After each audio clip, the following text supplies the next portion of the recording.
Praise the Lord. ஆண்டவரும் இரட்சகருமாய் இருக்கிற இயேசு கிறிஸ்துவின் நாமத்தினாலே தினம் ஒரு தீர்க்க தரிசனம் என்கிற தேவனுடைய வார்த்தைக்கு உங்களை வரவேற்கிறோம். தீர்க்க தரிசனம் என்பது தேவ ஆவியால் அருளப்பட்ட அவருடைய வாக்குத்தத்தமான வார்த்தைகள் மாத்திரமே. இந்த நாளுக்குரிய தீர்க்க தரிசனமான வார்த்தைகளை வாசித்து நாம் ஜெபிக்கலாம்.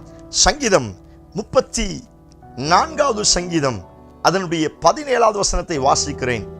நீதிமான்கள் கூப்பிடும் போது கர்த்தர் கேட்டு அவர்களை அவர்களுடைய எல்லா உபத்திரவங்களுக்கும் நீங்களாக்கி விடுகிறார். கர்த்தர் இந்த வார்த்தைகளை நமக்கு ஆசீர்வதித்து தருவாராக. ஆண்டவர் கொடுக்கிற தீர்க்க தரிசனமான ரேமா வார்த்தை எல்லா உபத்திரவங்களுக்கும் நீங்களாக்கி விடுகிறார்.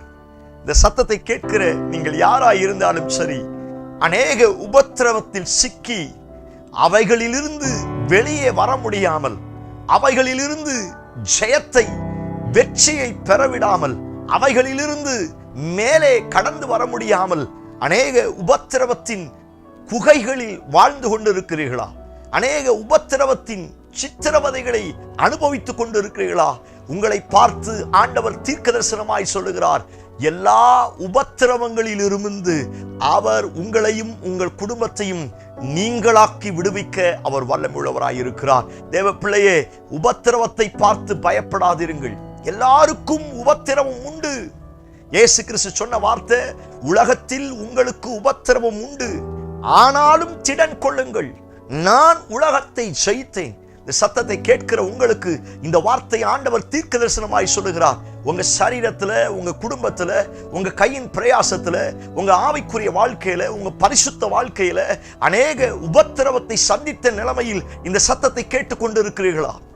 இரத்த உடன்பிறப்புகளால், சோத்திரம், சுற்றிலும் இருக்கிற மற்ற நண்பர்களால், நம்பினவர்களால் நம்மை எதிர்பார்த்து, ஸ்தோத்திரம், இன்றைக்கும் கீழே விழ வைக்கணும்னு எழும்பிக் கொண்டிருக்கிற சில நபர்களால் அநேக உபத்திரவங்களை நீங்கள் சந்தித்துக் கொண்டிருக்கிறீர்களா?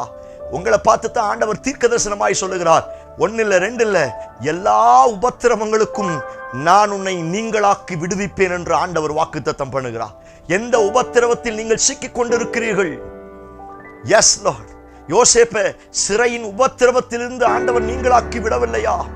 குழியின் உபத்திரவத்திலிருந்து, சகோதரர்கள் பாடுபடுத்தின உபத்திரவத்திலிருந்து ஆண்டவர் அவனையும் அவருடைய வாழ்க்கையும் நீங்களாக்கி விடுவிக்கவில்லையா?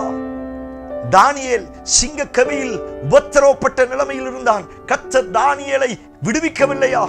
சாத்ராக், மேசாக், ஆபேத்நேகோ பல மடங்கு அக்கினி ஜுவாலையிலே உபத்திரவத்தோடு போராடின அந்த நிலைமையில் அவர்களை கர்த்தர் விடுவிக்கவில்லையா?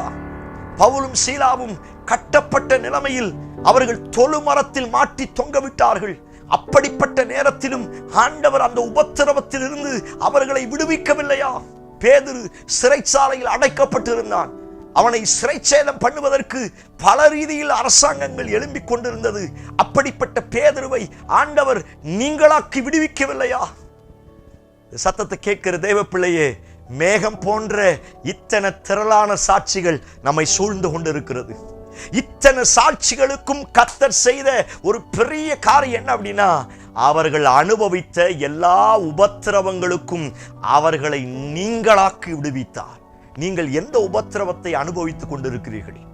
எது இப்பொழுது உங்க வாழ்க்கையில ஒரு பெரிய உபத்திரவமாய் இருக்கிறது? இந்த உபத்திரவத்தில் இருந்து என்னால் வெளியே வர முடியலையே, இந்த உபத்திரவத்தில் நான் சிக்கிக் கொண்டேனே, நான் மாட்டிக்கொண்டேனே, சோத்திரம், அப்படிப்பட்ட நிலைமையில் இருக்கிற உங்களை பார்த்து ஆண்டவர் தீர்க்க தரிசனமாய் சொல்லுகிறார், தேவ பிள்ளையே, நான் உன்னை முழுவதுமாய் நீங்களாக்கி விடுவேன். நான் உன்னை முழுவதுமாய் எல்லா உபத்திரவத்திலிருந்து நீங்களாக்கி விடுவேன் என்று கர்த்தர் வாக்குத்தத்தம் பண்ணுகிறார்.